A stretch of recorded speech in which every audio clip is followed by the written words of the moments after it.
Bonjour, je suis Christian Flavigny.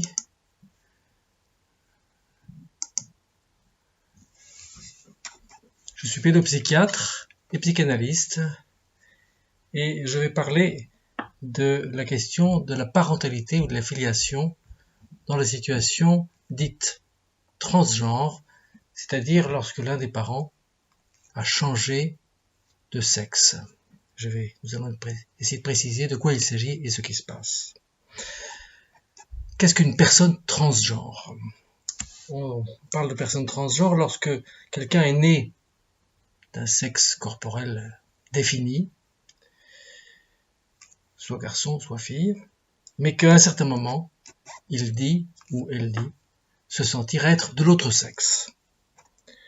En français, on appelait ça être transsexuel, mais le vocabulaire anglo-saxon s'est mis à primer dans cette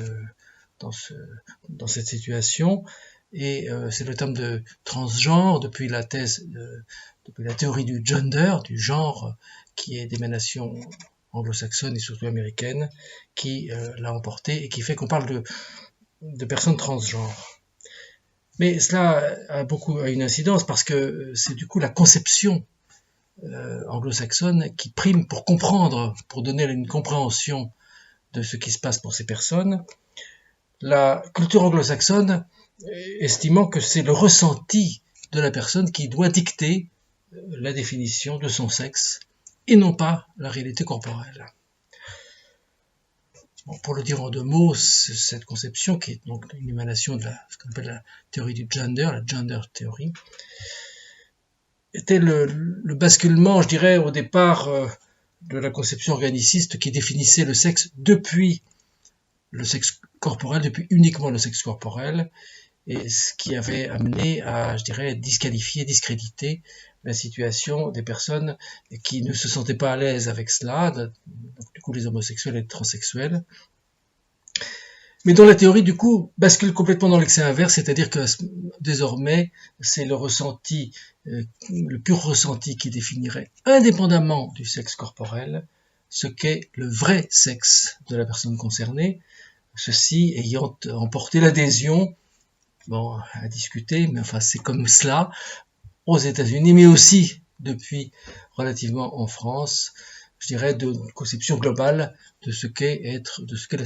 la sexuation, le fait de la façon dont se définit le fait d'être d'un sexe ou d'un autre.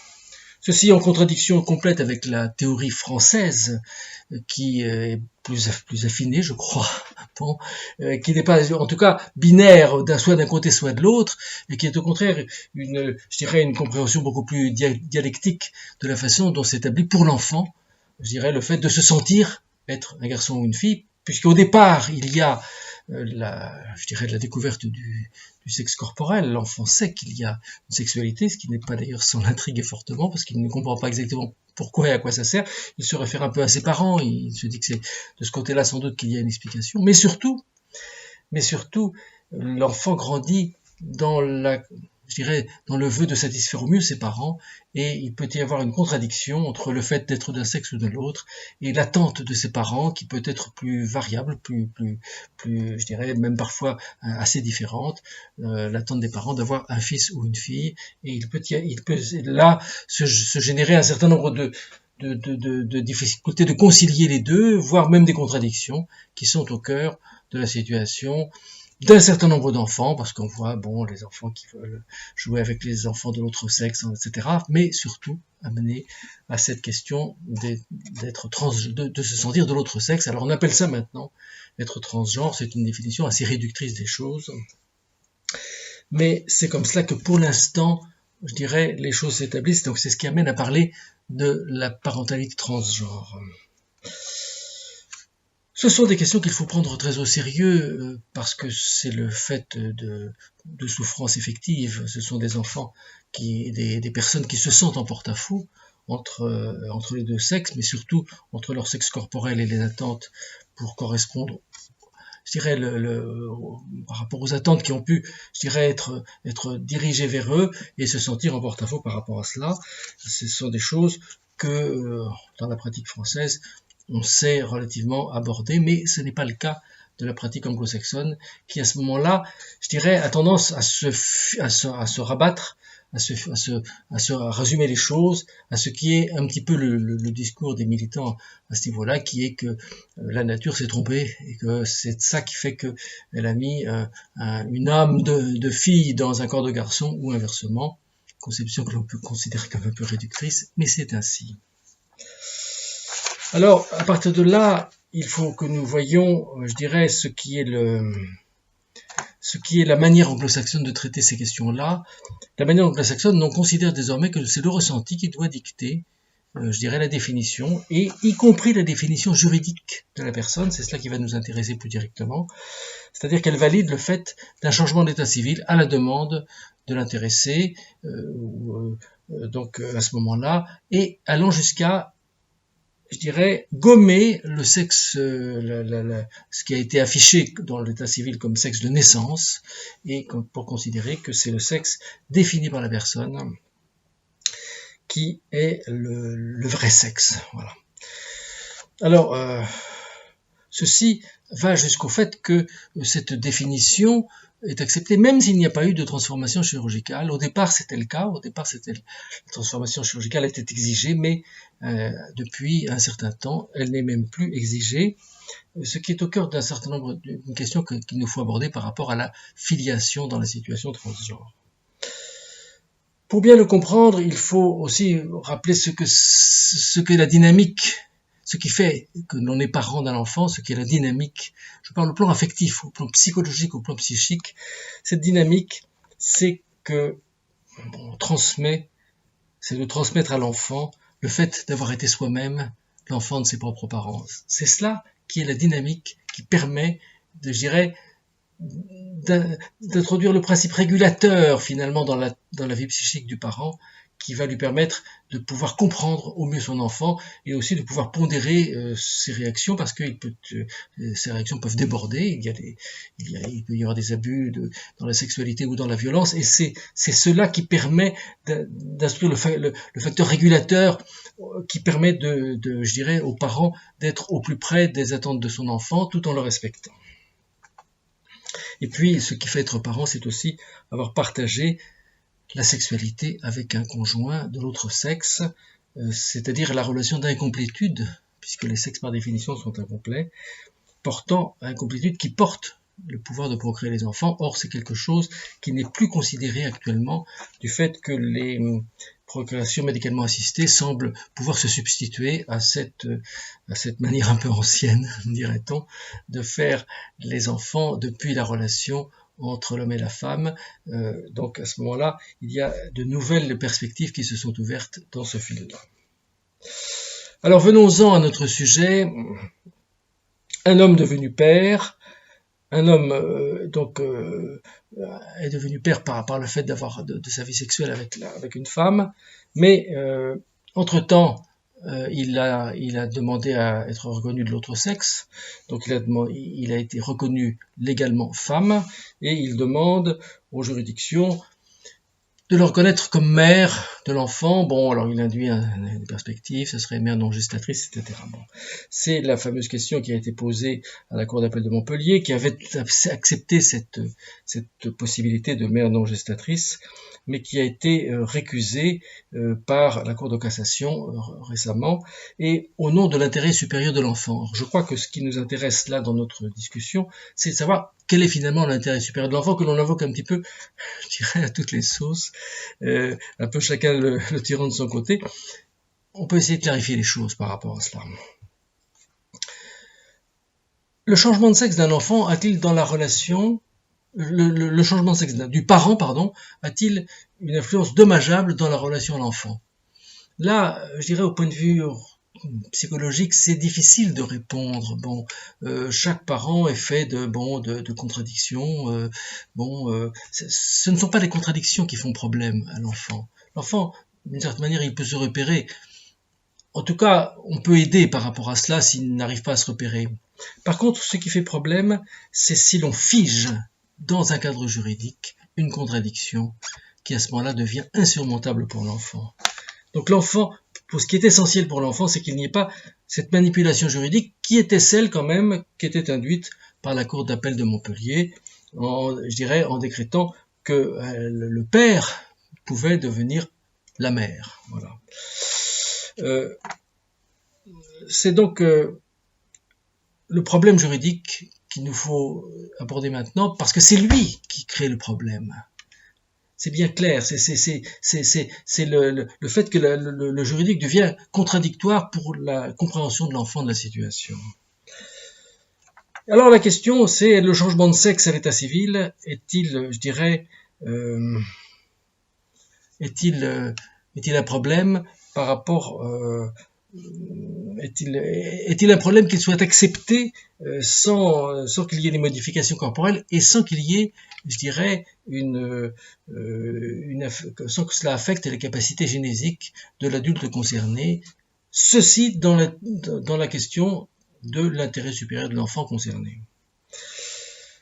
Alors, voyons d'abord l'intérêt supérieur de l'enfant déjà né. C'est le cas de la situation que je viens d'évoquer, mais ce sera encore plus fort, je dirais, dans le cas de la situation d'enfant à naître. Dans le cas de l'enfant déjà né, est-ce que la situation juridique est perturbatrice? Oui, elle est perturbatrice, et d'ailleurs il y a un certain nombre d'enfants qui se sont insurgés et qui ont engagé même des procédures à l'égard de leurs parents ayant changé de sexe et prétendant à ce moment-là changer de situation paternelle ou maternelle à leur égard. C'est cela qui est perturbateur pour l'enfant.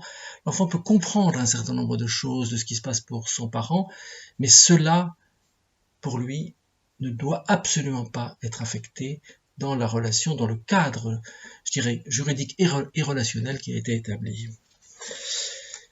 Cela, évidemment, a un certain nombre d'incidences, et je dois en mentionner deux. D'abord, c'est le problème du fait, non pas du changement de sexe à l'état civil, ça après tout, bon, je dirais par rapport à cela que l'adulte, à un certain moment, demande un changement de sexe à l'état civil. Moi, je n'ai pas, je dirais, de raison de me prononcer par rapport à cela.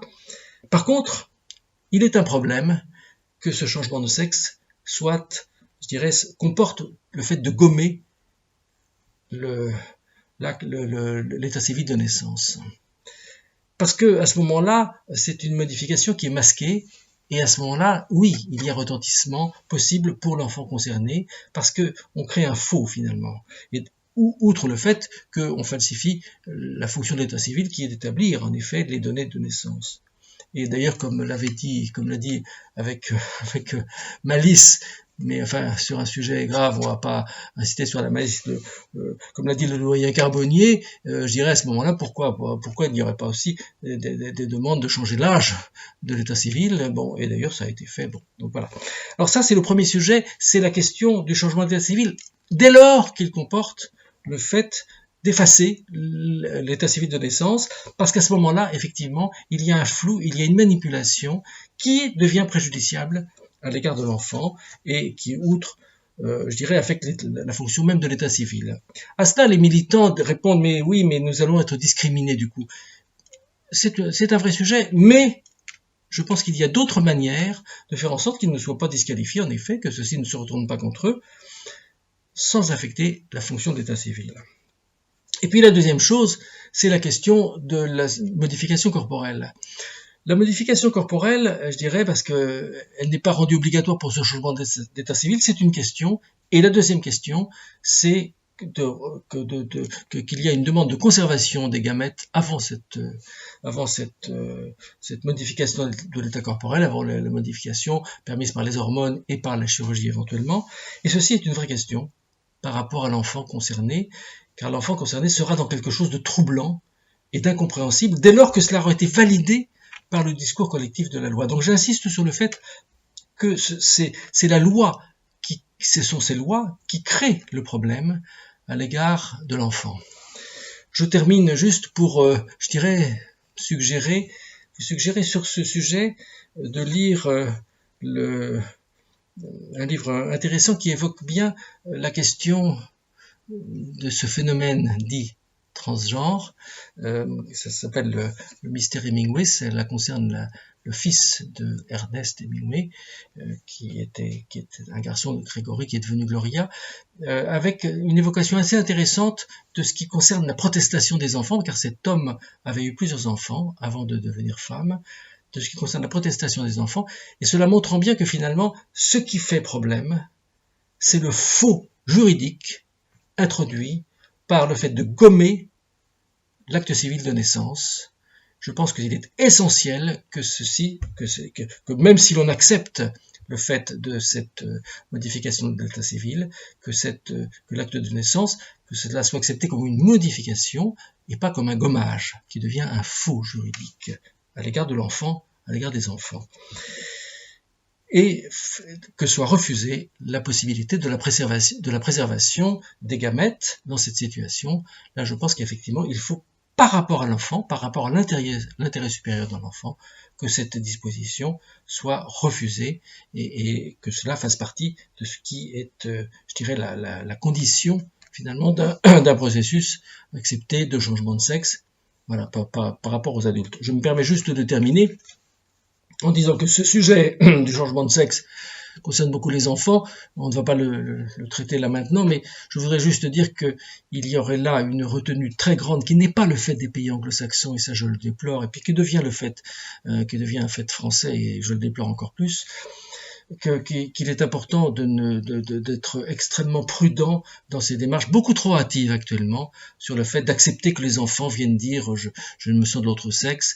Il y a presque un effet de mode là qui est extrêmement préjudiciable. Il faut être extrêmement prudent par rapport à cela. Il faut, je dirais, se garder de tout et surtout essayer de comprendre ce qui se passe pour l'enfant, essayer d'avoir une approche psychologique, je dirais fine, tranquille, pour essayer de comprendre dans quelle contradiction se sent l'enfant, pourquoi il n'arrive pas à concilier la situation avec sa situation corporelle.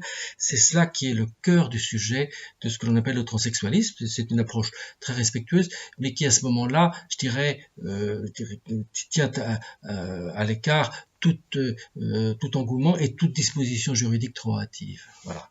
Écoutez, je vous remercie de votre attention. Au revoir.